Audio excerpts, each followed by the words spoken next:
Mình được ra Han nha các bạn. Mình có được tơ bê trôi luôn nè. Mình có được ra 2 con bé luôn nè các bạn. Bây giờ mình có mì nè, mì Doraemon luôn nè.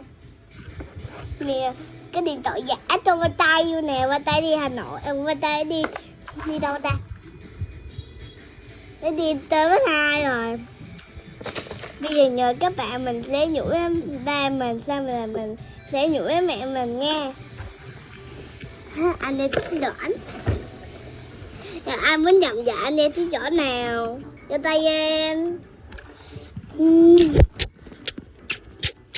Ta-da! Đây mẹ Hạnh. Bye bye các bạn, hẹn lần sau nha. Mình sẽ bóc hộp đi, mình sẽ bóc hộp cô gái và sẽ in khóc nha.